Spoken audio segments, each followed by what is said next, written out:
नमस्कार मित्रांनो, फिटनेस केत या चॅनलमध्ये आपलं स्वागत आहे. आणि आज आपण जो विषय बघणार आहे तो म्हणजे काय, बेसिक न्यूट्रिशन म्हणजे काय हे पहिलं आपण बघणार आहे. न्यूट्रिशनमध्ये आपल्या फिटनेस इंडस्ट्रीमध्ये आपल्याला आपल्या शरीरासाठी काय काय गोष्टी रिक्वायर्ड आहेत, कशा प्रकारे ते आपल्याला घ्याव्या लागतात. आणि जसं की आपण बघायला गेलो तर टोटल जे न्यूट्रिशन आहे हे आपण 6 विभागांमध्ये डिवाईड केलेलं असतं.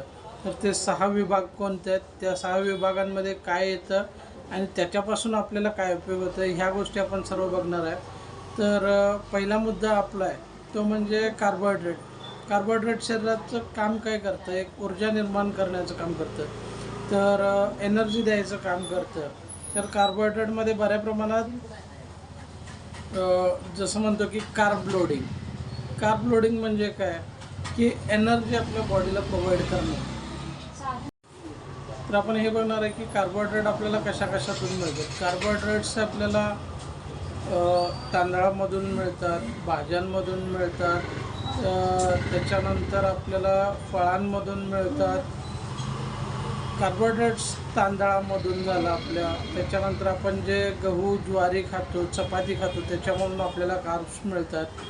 जे बटाटे वगैरे असतात किंवा कंदमुळं आहेत बटाट्यांमध्ये, रताळ्यांमध्ये, हे आपल्याला कार्ब्स मिळतात. मग ह्यामध्ये पण 2 प्रकार आहेत, हेल्दी कार्ब्स आणि जे आपल्याला बॉडीला नको असलेले कार्ब्स. तर हेल्दी कार्ब्समध्ये काय येतं ना, तांदूळ झालं, उकडलेले बटाटे झाले, त्याच्यानंतर उकडलेली अंडी झाली, त्याच्यानंतर केळी झाली, हे सगळे आपल्याला गुड कार्ब्स आहेत जे आपल्या शरीरासाठी चांगल्या गोष्टी आहेत, जे एनर्जी प्रोव्हाइड करायचं काम करतात. कार्बोहायड्रेटमध्ये एक प्रकार येतो की आपला ओट्स म्हणजे काय, ओट्समधून आपल्याला काय मिळते, एनर्जी तर मिळते, तर तो कॉम्प्लेक्स कार्ब म्हणून काम करतो. कॉम्प्लेक्स कार्ब म्हणजे काय, आपण ज्यावेळी एकदा इनटेक करतो तर ते एकतर पोट भरायचं पण काम करतं आणि जास्त वेळ तो आपल्याला एनर्जी प्रोव्हाइड करायचं काम करतात. आणि अशा कार्बोहायड्रेट्समुळे त्याच्यानंतर आपण बघणार की अनहेल्दी कार्ब्स म्हणजे काय आहेत, जे मैद्यापासून बनवलेले प्रोडक्ट्स आहेत किंवा शुगरपासून जे बनवलेले आहेत. आपल्या शरीराला शुगरची जास्त प्रमाणात तसं बघायला गेलं तर गरज नाही आहे, पण शुगर एनर्जी प्रोव्हाइड करते, पण त्यापासून आपल्याला काही फायदा नाही. उलटं त्यापासून आपल्याला शुगर होणे किंवा बऱ्याचशा जे बेकरी प्रोडक्ट्स आहेत जे मैद्यापासून आणि शुगरपासून जे बनवतात ते पोट भरायचं काम करतात आपल्याला, पण त्याच्यामुळं आपल्याला फायदा काय नाही. त्याच्यामुळं नुकसान एकच आहे की आपलं बिनकामाचं जे वजन आहे ते वजन वाढतं. मग ते परत आपल्याला कमी करण्यासाठी परत सगळ्या गोष्टी कराव्या लागतात. त्यामुळं आपण प्रयत्न असा करायचा की अनहेल्दी कार्ब जेवढं अवॉइड करता येईल तेवढं अवॉइड करायचा प्रयत्न करायचा. त्याच्यानंतर आपण बघणार आहे प्रोटीन म्हणजे काय, जे आपल्या शरीराला ॲमिनो ॲसिडची गरज असते, जे आपले मसल्स ग्रोथ करायचं काम करतं किंवा जे आपले मसल डॅमेज झालेत ते डॅमेज झालेल्या मसल्स रिपेअर करायचं. जे टिश्यू आपले वर्कआउट करत असताना डॅमेज होत असतात त्याला आपण ताण देत असतो, ते ताण देत असतो, तो डॅमेज झालेले टिश्यू आहेत ते रिकवर करायचं काम करतात. आणि हे करत असताना काय होतं की आपल्याला प्रोटीन कशातून मिळतं, तर व्हेजमध्ये आपण बघायला गेलो तर पनीरमधून मिळतं, दुधातून मिळतं, त्याच्यानंतर भाज्यांमधून मिळतं बऱ्याच साऱ्या, त्याच्यानंतर चण्यामधून मिळतं, पनीरमधून मिळतं, चीजमधून मिळतं. हे गुड आपल्याला जे प्रोटीन्स आहेत, हे प्रोटीन्स आपल्या बॉडीमध्ये गेल्यानंतर एनर्जी तर मिळतेच, पण जे डॅमेज झालेले टिश्यू आणि डॅमेज झालेले जे मसल्स आहेत ते रिकवर करायचं काम चांगलं करतं. त्याच्यामुळे आपल्याला एक शरीरामध्ये चांगल्या प्रकारचं प्रोटीन हे प्रोव्हाइड करायचे, या सगळ्या गोष्टी काम करतात. त्याच्यानंतर आपण नॉनव्हेजमध्ये जर बघायचं म्हटलं तर बऱ्याच वेळा चिकनमधून मिळतं, मटनमधून, माशांमधून, बीफमधून बरेचसे प्रकार आहेत, त्याच्यामधून आपल्याला हे प्रोटीन्स वगैरे मिळत असतात. तर आपण बघणार तिसरा मुद्दा तो म्हणजे हेल्दी फॅट्स म्हणजे काय, आपण ओमेगा 3 फॅटी ॲसिड म्हणतो. हेल्दी फॅट्स आपल्याला कशातनं मिळतं की जसं बघायला गेलं तर फिश ऑइलमधून मिळतं, त्याच्यानंतर ग्राउंडनट्समधून मिळतं, शेंगदाण्यांमधून मिळतं किंवा वॉलनट्समधून अक्रोडमधून मिळतं, किंवा बरेचसे प्रकार आहेत ज्याच्यामधून आपल्याला हेल्दी फॅट्स भेटतात आणि ही आपल्या शरीरासाठी चांगली गोष्ट आहे. याचा दुसरा भाग येतो तो म्हणजे अनहेल्दी फॅट. जसं आपण बघायला जातो की बेकरी प्रोडक्ट्स असतील किंवा तळलेले असे फ्राईड आयटम्स असतील ज्याच्यामध्ये कॅलरीज भरपूर आहेत आणि त्याचा आपल्या शरीराला काय उपयोग नाही, उलटं त्याच्यामुळं आपल्याला धोकाच आहे. त्याच्यामुळं आपल्याला फॅट वाढायला सुरुवात होते, पण हेल्दी फॅट नाही आहे ते, त्याची आपल्या शरीराला गरज नाही आहे. त्यामुळे आपण कुठं बाहेर जर जात असेल तर आपण हे एक लक्षात ठेवलं पाहिजे की आपण खाताना खरंच हेल्दी फॅट खातो आहे की काय पण उगीच खातो आहे. बरेच जण म्हणतात की समोसा खातात.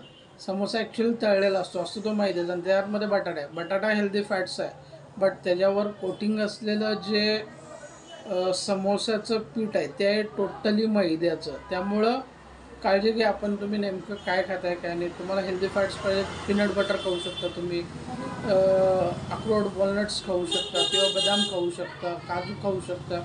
बरेचसे ड्रायफ्रूट्स आहेत, फ्लेक्सीड्स आहेत, त्याच्यामध्ये आपल्याला ओमेगा 3 फॅटी ॲसिड चांगलं भेटते, ते तुम्ही घेऊ शकता. त्याच्यानंतर आपण बघणार आहे की मिनरल्स आणि विटॅमिन्स. विटॅमिन्स आणि मिनरल्स आपल्या शरीरामध्ये काय काम करतात, आपल्या शरीरामध्ये एक डायजेस्टिव्ह प्रोसेस चांगली होण्यासाठी किंवा आपल्या जे जेवणातून विटॅमिन्स आपल्याला मिळायला पाहिजेत, जेणेकरून उन्हातून जसं आपल्याला विटॅमिन डी मिळतं किंवा ई विटॅमिनमुळे आपले केस आणि हेअर स्किन चांगली राहते. असे बरेचसे विटॅमिन आहेत जे आपल्याला रेग्युलर आपल्या डाएटमधून जेवणामधून मिळत असतात. हे योग्य प्रमाणे आणि चांगल्या प्रमाणे जर घेतले तर विटॅमिन ईमुळं तुमचे केस चांगले होण्यासाठी मदत होते, विटॅमिन सीमुळं तुमची इम्युनिटी बूस्ट चांगली होते किंवा विटॅमिन B12मुळं तुमचं रक्त वाढण्यासाठी मदत होते. असे बरेचसे विटॅमिन्स आहेत जे तुम्हाला डेली लाईफमध्ये तुमच्या जेवणातून मिळतात. प्लस हे जर आपल्याला अपुरं पडत असतील तर आपण मेडिकलमधून कोणते मल्टीविटॅमिन घेऊ शकतो. असं नाही की स्पेसिफिकली त्याच ब्रँडचं किंवा काय, आपण घेत असताना चांगल्या ब्रँडचं व्यवस्थित जरा ते तुमच्या पॉकेटला. तर आपण आता चौथा जो मुद्दा बघणार आहे तो म्हणजे मॅग्नेशियम आणि कॅल्शियम. मॅग्नेशियम आणि कॅल्शियम हे आपल्या शरीरामध्ये आपले हाडे मजबूत करण्यासाठी, आपल्या बॉडीमध्ये आयर्न वाढण्यासाठी आणि जे पोटॅशियम वगैरे आपल्याला जे लागतं शरीरात, हे कॅल्शियममधून आपल्याला मिळतं. आणि कॅल्शियममुळं काय होतं, दातांसाठी आणि हाडांची मजबूती वाढण्यासाठी मदत होतं. पोटॅशियम मुळं काय होतं की आपली इम्युन सिस्टम चांगली तयार होते आणि ज्यावेळी आपल्या बॉडीमध्ये आयर्न वाढतं त्यामुळं कसं होतं, आपलं लोहकण जे असतात बॉडीमध्ये, आयर्न जे असते ते वाहून नेण्याचं काम करतं आणि त्याच्यामुळं आपला हिमोग्लोबिन चांगलं होण्यासाठी मदत होते. मिनिमम आपला 10 ते 11च्या पुढं जर आपलं हिमोग्लोबिन असेल तर हा हिमोग्लोबिन एक चांगला काउंट केला जातो. त्यामुळं जेवढा पण आता आपण डाएट बघितले त्यामध्ये कॅल्शियम आणि मॅग्नेशियम हा खूप महत्त्वाचा घटक आहे. कारण की याच्यामुळं काय होतं ना की आपली जॉईंट मोबिलिटी चांगली राहते. त्याच्यामुळं आपले जे वर्कआउट करत असताना आवाज येतो ना की कट कट कट किंवा जॉईंट्समधून आवाज येतो तो होत नाही किंवा हाडे दुखत नाहीत किंवा प्रॉपर वेमध्ये आपण जर एक्सरसाइज करत असेल तर किती जरी आपल्या बॉडीवर प्रेशर पडत असेल तर ते व्यवस्थित पद्धतीने सामावून घ्यायचं काम ते करतं.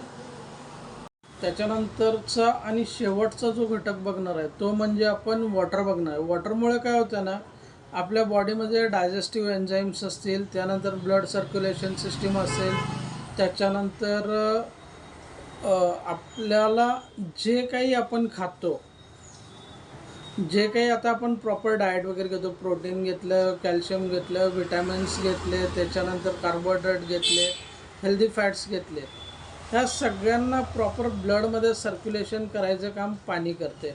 आणि आपल्या बॉडीमध्ये 70% पाणी असतं आणि आपल्याला जर मसल चांगला डेव्हलप करायचं असेल तर आपल्याला वॉटर इनटेक चांगला ठेवणं गरजेचं आहे.